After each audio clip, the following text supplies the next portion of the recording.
Welcome to the Old Capital Real Estate Investing Podcast with Michael Becker and Paul Peebles. During this program, you will hear interviews with real-life successful investors who will share their stories and provide useful advice on how to acquire, finance, and operate apartment complexes. Now, here they are, Michael Becker and Paul Peebles.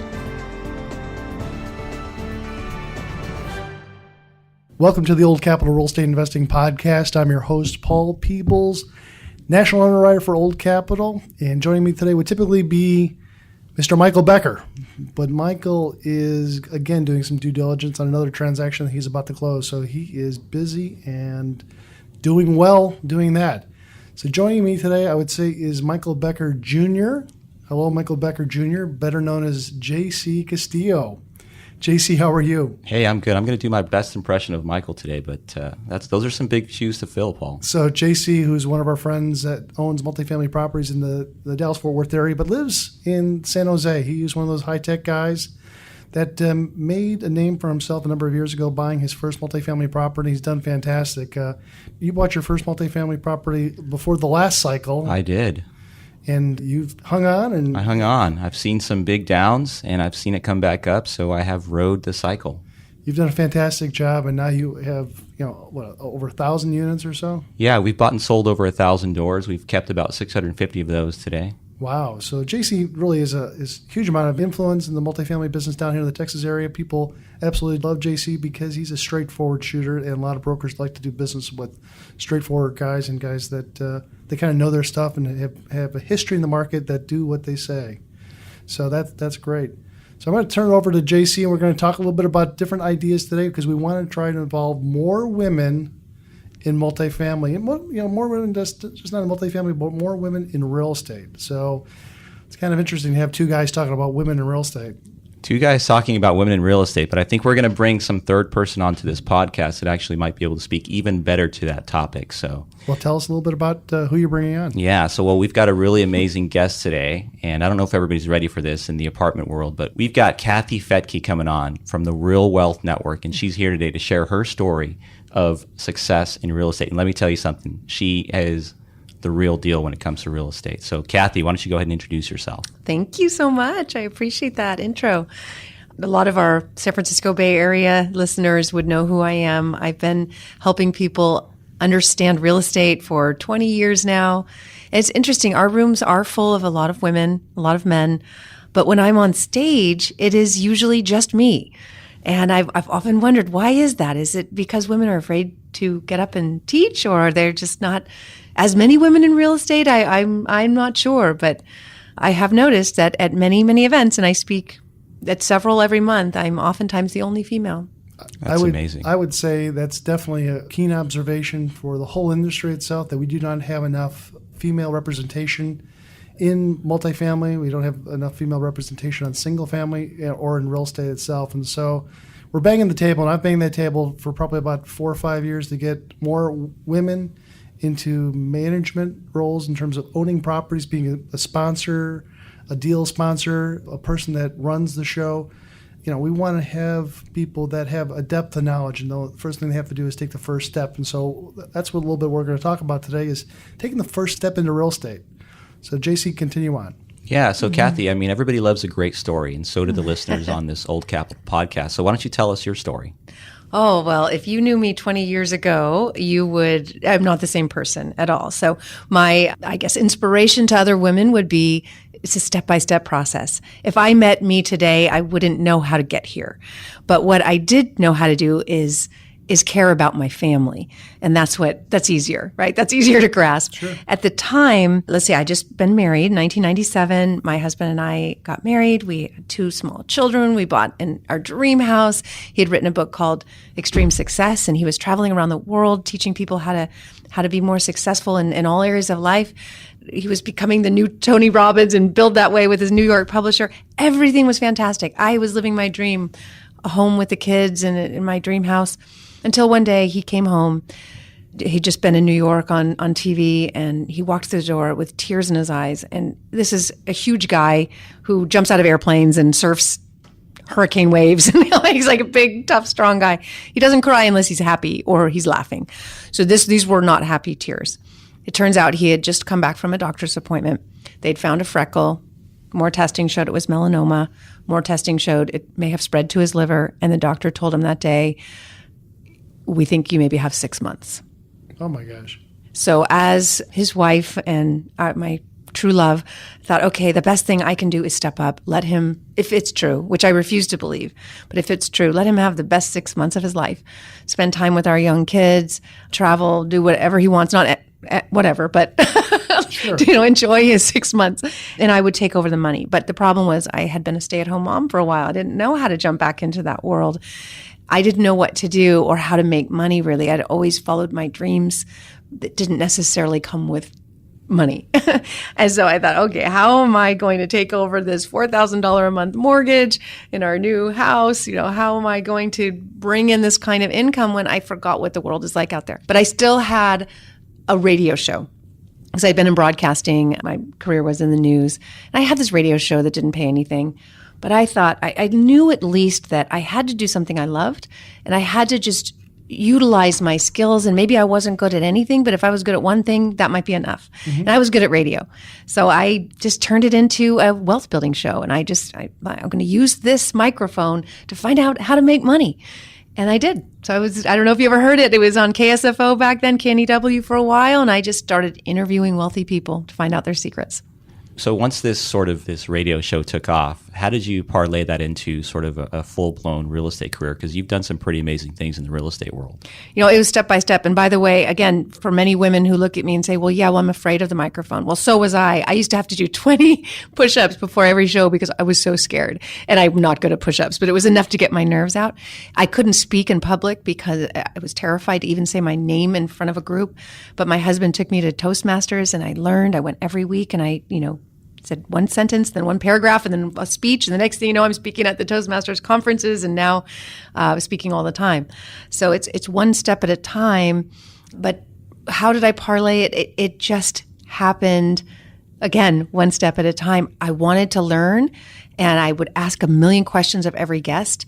And my curiosity and my passion for this, this desire to take over the finances so my husband could relax, it turns out there were other people who wanted that information. So without me even trying, I was building a really large following. And then my husband was brilliant enough to say, hey, this was back in, 2006 maybe. iTunes had just came out. And he said, there's a thing called a podcast. Took my show, put it on a podcast. And the next thing I knew, I had listeners worldwide. I had someone in Australia wanted to fly me out to Australia, all expenses paid, and have me come talk about real estate there. And I'm like, wait, I'm just learning myself.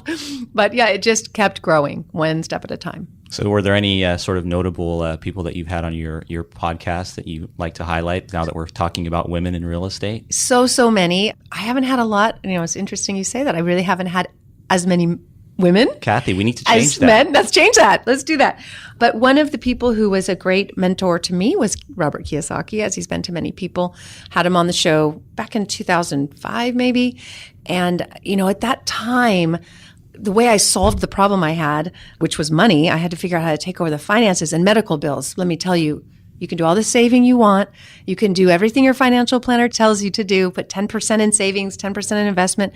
When you have medical issues, that's gone very quickly. So I started to sell sponsorships on the show, and I was terrible at it. I went down the phone book, phone books in those days. They didn't have the iPhones yet. I'd go down the phone book and just call and dial for dollars, and nobody wanted to sponsor. I thought, okay, I'm asking the wrong way. It's like, who wants to get a phone call saying, would you like to sponsor? I thought, okay, I'm going to make this so irresistible. No one can say no.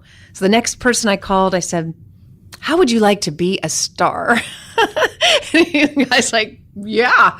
And I said, great. I have a show. I'd like to bring you on, feature what you do. He's like, great. When do you want to meet? Today? Great. I had to try to dig through my closet to find anything professional because I was still a stay-at-home mom. But I went to meet with him. And he was so excited, and they said, there's a charge. This costs money. He wrote the check. But the thing is, he was a mortgage broker, and all of a sudden I had to do segments on mortgages, and I thought, man, I have sold out. Who cares about mortgages? And it turns out a lot of people care about mortgages because he taught me and my audience the power of leverage. And to make the show interesting and human interest, we took his clients and brought them on the show, and we found out, what are you doing with this money? How are you building wealth? Oh, you're flipping? Oh, you're doing buy and hold? Oh, you just house hacked? But all these different strategies that showed there were many, many, many, many different ways to build wealth. But one of the key elements was being able to use that leverage, the OPM, that at the time was really easy to get. Anyone could get a loan. So he became the sponsor. Our phones rang off the hook. He said, oh my gosh, this sponsorship has been so incredibly successful. How about you go get your real estate license and you take these loans? So I did. I got my license the next month, and I was one of the busiest mortgage brokers in the Bay Area overnight.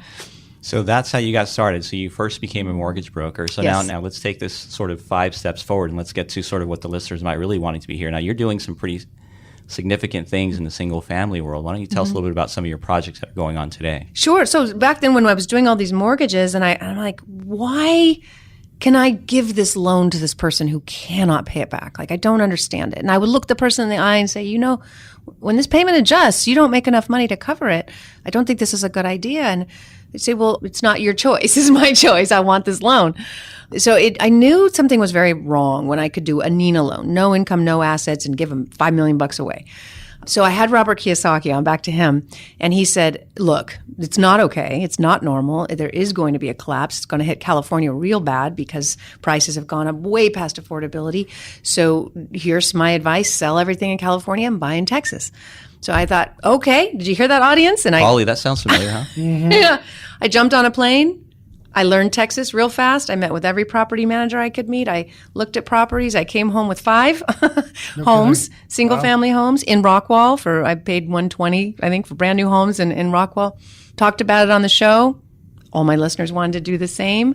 Next thing you know, I had a business, in the referral business, getting teams set up in Texas so that people could go and have everything set up. The lender, the property manager, the agent. I worked with the new home builders. And so they didn't have to just go figure out everything I had figured out. And we saved thousands of people from complete and total loss because they sold their homes at the peak and exchanged tax deferred to these single family homes in Texas, quadrupled their income and never lost equity.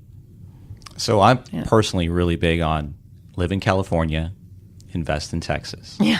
So why don't you tell us a little bit more about some of the things that you found out, being a veteran of the Texas real estate market, that you found out about investing here in Texas?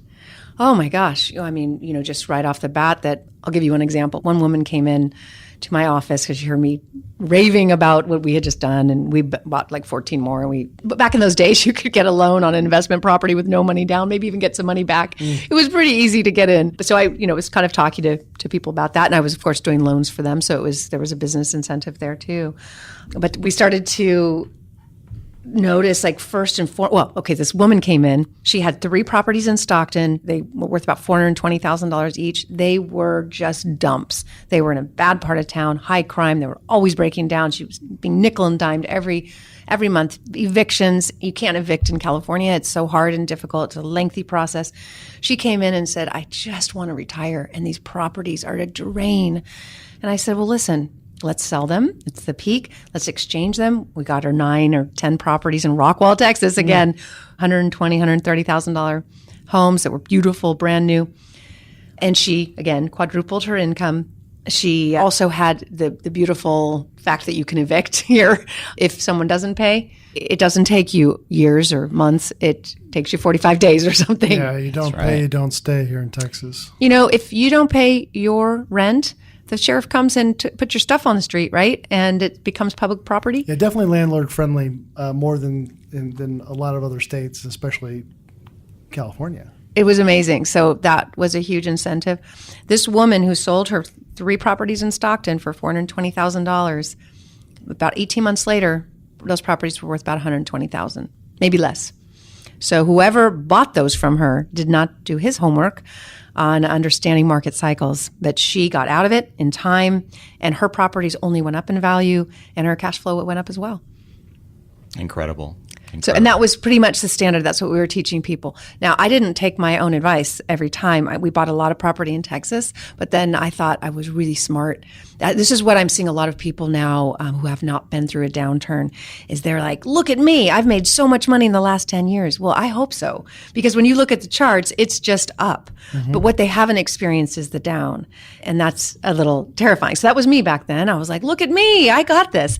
And so I bought in Boise, Idaho. There was a lot of people going to Boise. Not that it's a bad market, but there was maybe 3 employers. Why didn't I just stick with Texas, where there's, the strongest job growth in the country? I don't know why I didn't.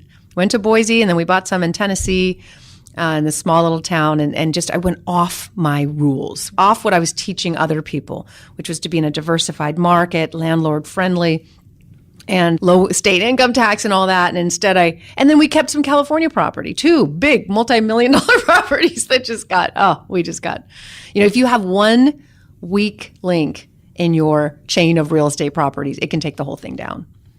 Yeah, that's a really good point. So, I always like to say, I always talk about staying power in real estate, right? So a lot of people that haven't gone through a cycle, it's not their fault, but they can only see the upside. So, every deal they do, it's just going to keep going up and up. And everybody knows it's been through a downturn that it looked really rosy up until it didn't. Yeah, and really did. When it didn't, it was too late to change course. So it's better to sort of plan your strategy for the long term to begin with than it is to sort of expect and hope that things are going to keep going up, because they will turn. Well, it's interesting you say that. I was just on national TV today in Dallas, and it is the 10-year anniversary from the collapse of Lehman Brothers. So they wanted to talk about that and kind of what my experience was as a mortgage broker back then, which was interesting, of course, to say the least. But even that year, when Lehman Brothers collapsed, a financial giant of the world, and the other financial giants that came tumbling down too, that same year, the Federal Reserve said they were not expecting a recession. I believe it was Ben Bernanke. He said, we are not currently forecasting a recession in 2008. How is that possible that they couldn't see it? Could they not see it, or did they not want to tell us? Either way, it's terrifying. Yeah. So I've done this for a long period of time, and the thief that comes into your room in the middle of the night can be the capital markets that may choke you. So capital markets can turn off like a night light. It turns on, it can turn off as fast. And it's not like you can turn it down very gradually. It turns on and off. And so you got to be very careful with that. You got to mitigate the risks out there. And that's when we do the multifamily stuff. We talk about doing non-recourse, long-term, permanent lending on these transactions, making sure that you don't put yourself in a position that you can expect a problem down the road, but you can recover from that problem by having long-term permanent financing in place. Absolutely, because that's what happened. For those who can remember, your credit lines just dried up. They were just gone. I was very lucky because now by 2008, I had a really big following, and it was very clear that no one knew what was next. Everything was kind of crashing down. But one of my listeners came and said, look, I've been through 4 of these downturns. I have relationships with banks.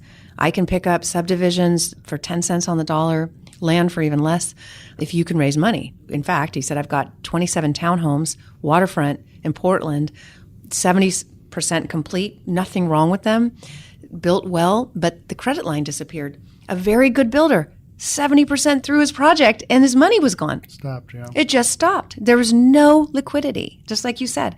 So what was great for us about that is we were able to pick up the whole thing for $3 million when the loan alone had been 13, and all we had to do was finish out the interior. So that was looking backwards. Now let's look forward right now. What are you doing these days? We are now doing more syndication because we kind of learned, we could pick up all these assets for so cheap. We got into land development.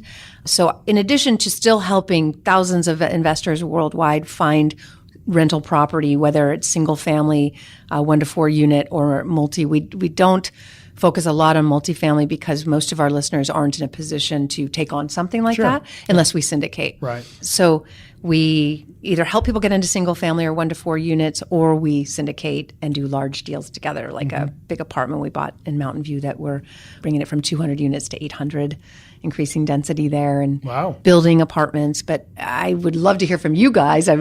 We're still doing land development. We think there's a great need for single family affordable housing in certain markets, and we're building it, and it's selling like hotcakes, like Reno, Salt Lake, and so forth. But multifamily, I keep reading reports that there's some areas where multifamily's been overbuilt. And I don't know, what are your thoughts on that? That scares me because everybody wants to be in multifamily, and yet there are some markets where maybe it's a little oversaturated. Are you concerned? I'm not concerned. Okay. There are certain areas of the country that I would have a little bit of concern with, but high growth areas that we lend upon, in areas, let's say the southern part of the United States, from Phoenix, Albuquerque, New Mexico, El Paso, all the way to Dallas, Fort Worth, all the way to Jacksonville, Fort Lauderdale, Florida. High growth areas continue to have numerous jobs that are being created, and jobs in multifamily is really what drives our industry. Sure. It's market specific, right? It's market specific. And there's areas that are declining that we have to keep an eye on. But a lot of lenders are not giving people the ability to buy or build new properties. It's kind of self-regulating right now. Interesting. So in areas of Dallas-Fort Worth where we have a tremendous amount of people coming to Dallas-Fort Worth, you two Californians are still living in California, but I live here in Texas.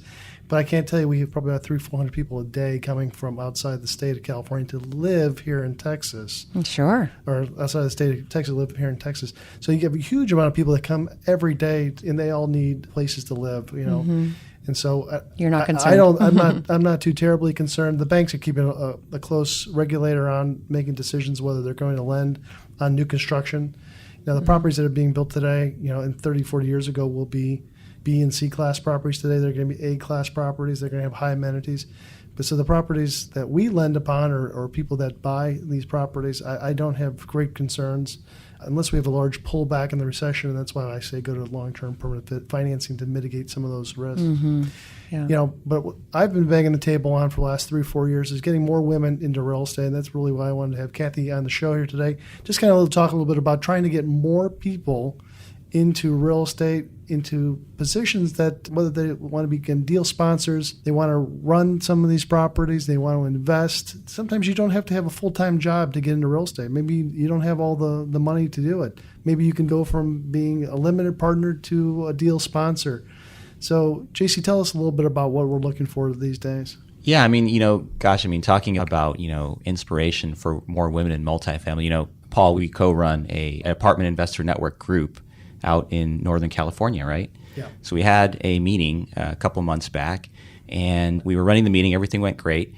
I noticed in the audience, I met a woman who came to the event who's strictly a passive investor. She does all kinds of different real estate investments, and she brought her young daughter, fresh out of college, to the meeting. Introduced myself, spent some time talking with her, and she said, "Hey, this is my daughter, and I'm here to show her how people can invest in real estate." And I thought, what an amazing thing. So we had the meeting, everything went great, and over the weekend I was thinking about the meeting and thinking about, hey, how can we make this better, and what new sorts of themes can we come up with? I kept thinking about this woman and her daughter, and I said, hey, I've hosted several of these, and I met other father-son duos who have come, but this is the first time I met a mother-daughter. And I said, why is that? All right, I kept asking myself, why is that? And I feel like there's not enough women bringing their daughters, not enough women in the business that are making things happen. And I wanted to do something about that. So I figured we're going to have, and I talked to Paul about this, we're going to have our next meeting be about high-powered women in multifamily. And I took it a step further. I thought, well, there's no better person to sort of have co-moderate this sort of a thing than somebody like Kathy Fettke. So here we are recording a podcast about an event that's going to happen on Thursday, October 25th in San Mateo at the Marriott San Francisco, right near the airport. And we're going to have an event. We're going to have 3 special panelists that are going to come up, all going to be women, all going to be very successful in multifamily. And we're not going to give away who they are yet, but we will be announcing them. So to the audience that live in Northern California, if you want to come to a special meeting, and if you do, we want you to bring your daughters, your grandmothers, your aunties. We want you to bring proud fathers, anybody that wants to support high-powered women in multifamily or that want to get inspired by the high-powered women in multifamily. Come on out to the event. It's going to be a good one. Yeah, we want mentoring women, people in a position of knowledge, just like Kathy has had the ability and the effect on a lot of women in the real estate business. We want to have a lot of real estate people that are women that can support other women in this group. I see a niche that's just not happening these days, and we need for it to happen, whether it's my wife or my daughter, I need to have them, somebody to support them. I just have, I'm not saying I have too many men in my life, but I need to have more women in this business. So if you live in the Northern California area, we really want you to come down and visit us, and we're going to have a little discussion about what's going on. You'll have a chance to meet with Kathy and listen to a little bit more of her story, and where she'll go in a little bit more detail about some of the things that she's inspired other women to do and get into. This is a business that we're all team players, and we're all trying to move the ball forward, and we can't do it as one individual. We got to do it as a team. So I want to see a lot more women in this business. It's interesting when you say that. When I started, my rooms were mostly full of men. And then slowly over time, they'd bring their wives, and their wives maybe came kicking and screaming, but they came. And many times they would be crying because they just didn't want to take a risk, and it felt risky to invest in real estate because they didn't understand it. Right. But then they would come to the meetings and start to understand, and then start to feel like they could participate in the family finances and the family decisions, especially women my age and above who really didn't have that opportunity. That wasn't your role, to be a part of the finances. Even though my mom, we would have been trust fund kids if my dad had listened to my mom. She was right and she knew. Okay. Want to know a couple of things she knew? First of all, we were born and raised in Menlo Park in Atherton, California. The homes there were $75,000. You know what my mom said? Doug, we should buy a few of these. They're so cute, and we could rent them. And he's like, oh, Barbara, that's crazy. Why would we do that? Now those homes are worth several million, right, today? So maybe 5 million. So she knew, but she didn't trust herself to really, be able to give him the information he needed to understand what she was really saying. Right. So that's one of the things. Women often have the intuition, but they don't know how to share it in a way that a man can hear it. That's right. So that would be step number one. And then also, my brother-in-law happens to be what they call the godfather of the Silicon Valley. And he was one of the first investors in Google. And he came to our house back then when all that happened and said, look, you can be the early investor in this company that's going to create more storage, and you'll be able to find things faster on the internet. And we had AOL back then, and that was fast enough for me. But my mom, talks to my dad and says, honey, we should buy some of this. Sounds like a good idea. And he's like, oh, Barbara, okay, fine, we'll just get a little bit. So we were the first investors in Google. And when it went up, 10 or 20 fold, they're like, oh, this is awesome, let's sell it.